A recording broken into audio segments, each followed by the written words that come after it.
All right, good evening on this Sunday night. I hope everyone is doing well. A lot of stuff going on in the markets. Let's dive right into it. Before we do, please make sure you subscribe, like, and then hopefully you find some of this information helpful, and I appreciate some comments as well. And then if you guys have any questions or if you want me to look at a particular stock or an instrument, let me know and I will do some analysis on it.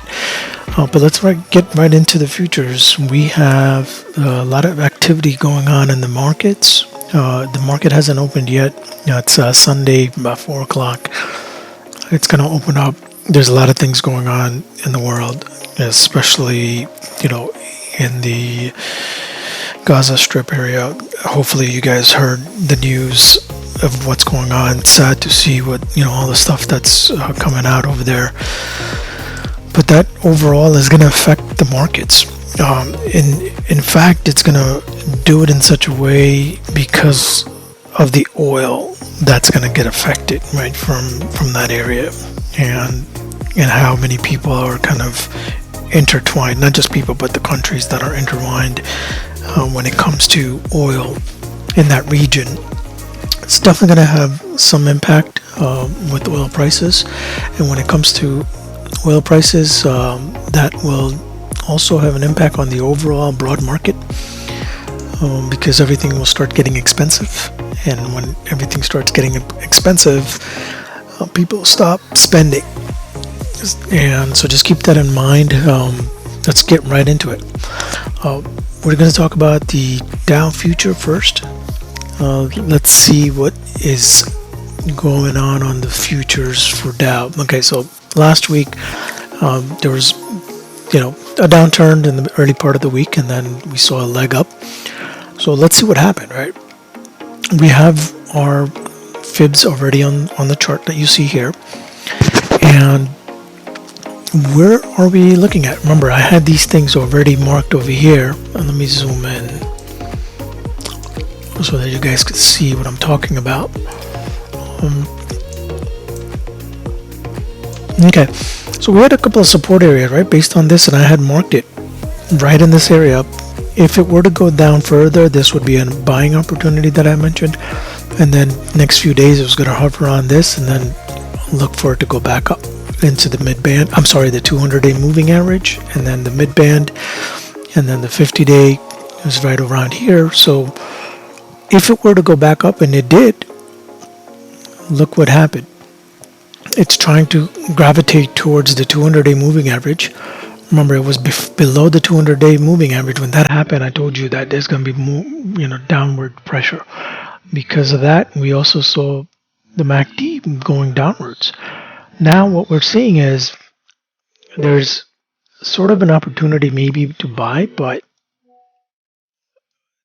whatever is going on in the other part of the world is going to have an impact on this, right?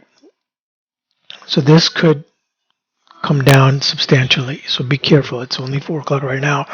Future markets aren't open yet. When it does, just keep in mind that it's going to probably gravitate slower. And if that happens, this is the area that it's going to probably gravitate towards. This will obviously make its way backwards down. And then same thing on the RSI. We're going to have the RSI looking like it's, well, remember I told you it was going upwards, but now that's in question.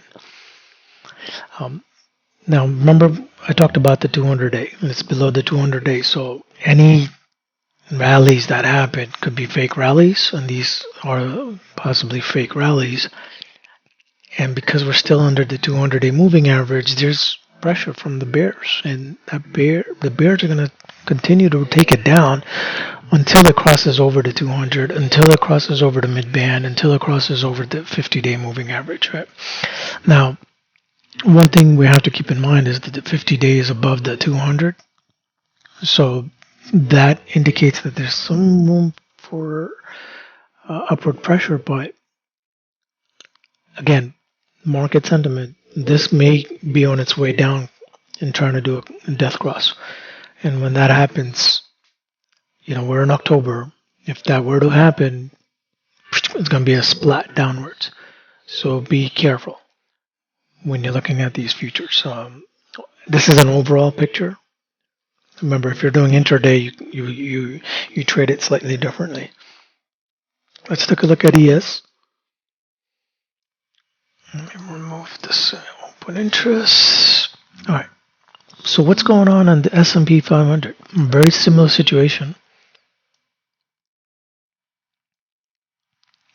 The only difference is that we're above the 200-day moving average on the S&P. And as it did try to stay, gravitate towards that 200-day, it did cross below. It touched the lower band and then shot right back up. And when that happened, look what happened over here on the MACD.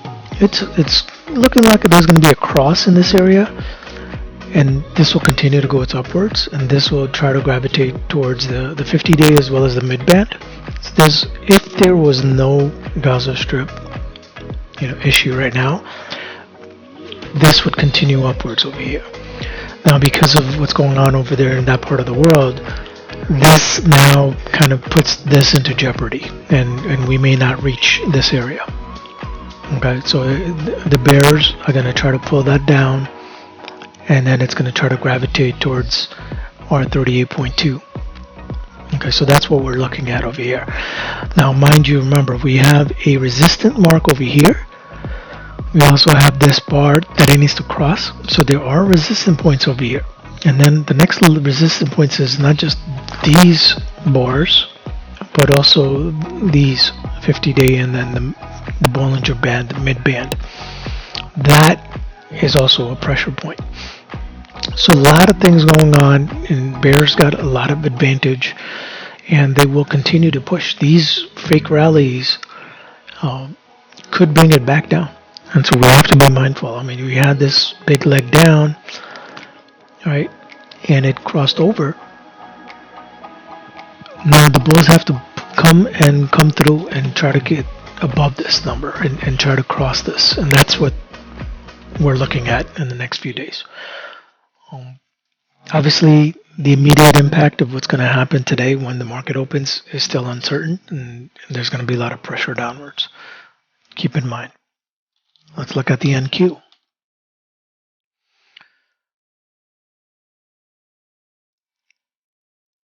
Okay. So NQ will have the fibs. Let me just zoom in a little bit.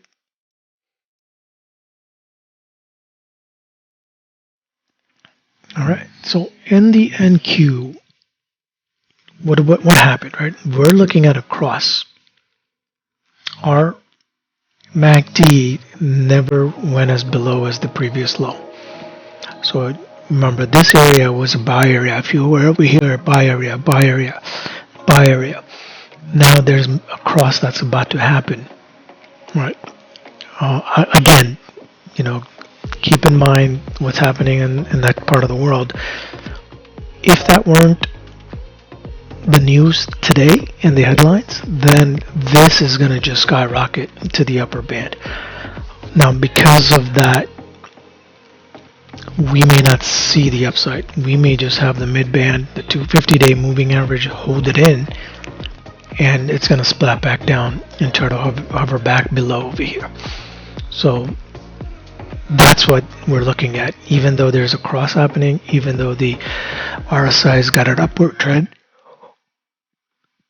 we're looking at that pressure point coming from the top, and we may see a downward pressure. Now, that may be temporary, but if this war continues to make a bigger impact and there's other players that get involved, then we are just going to splat really downwards here, okay? So not only are we going to just splat completely, but we may cross below the 200-day moving average.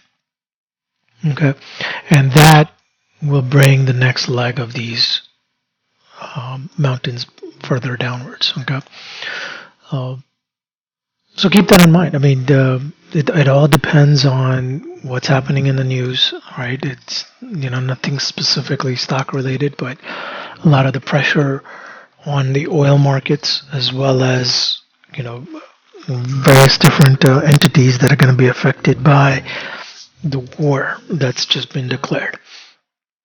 Now, mind you, this is all very much ongoing, right? It just happened.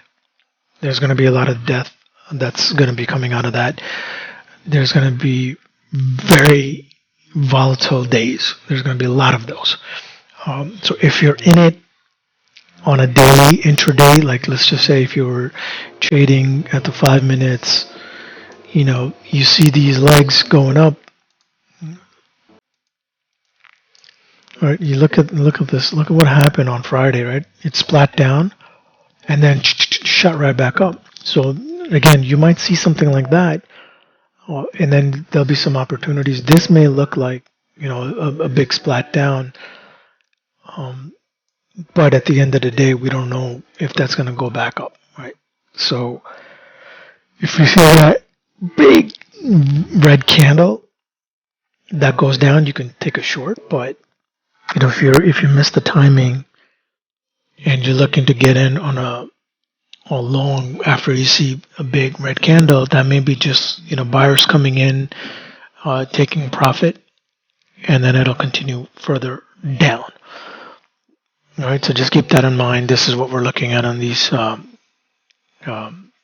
three indexes. If you have any questions, let me know. If there's something that you want me to look at, let me know. Any specific symbol that you want me to look at.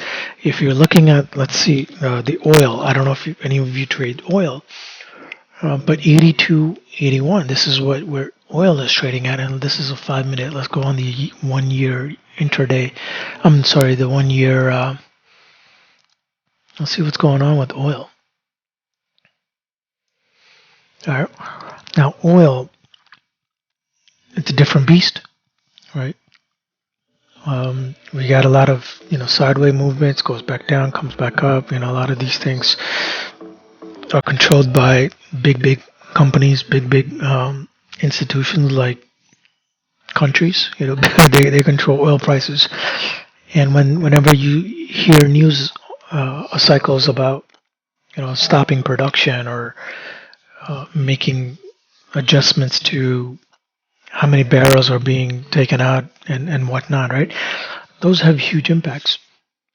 Now, let's take a look. We got the Bollinger Band right here. It's riding along the Bollinger Band below.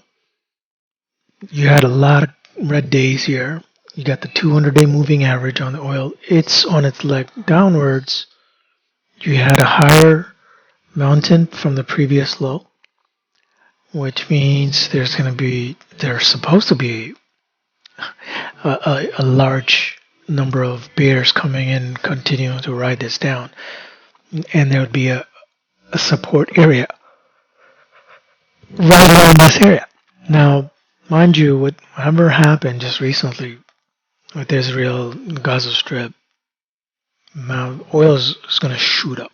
Okay, so let's see if that really happens. We're at 82.81. I'm going to make some marks. Let's draw some lines and figure out where. I'll track it for the next couple of weeks and see how it behaves based on all the stuff going on in the other parts of the world. All right, so we have another line right over here. And so we're looking at another one. Okay, support area. Let's see what we got here. We got this. Okay, so a lot of similar areas. Okay, so with that said, let me even see if there's any. This is the previous high. This is the low. Okay. So if we were to look at this, it actually hit that 38.2 mark, right? And there's a lot of support in this area for sure. So if you were to get in, this would be good to buy and get it long. Yeah, absolutely. I think this is probably an area to buy. And there's going to be support from the 200-day, and you get the 50 on the MACDs. I'm sorry, the fibs. You got a downward pressure here, but this is something that I predict based on what's going on in the markets around the world, and it just may ride back up because of that, right? And then it'll try to ride up here and then go up to here.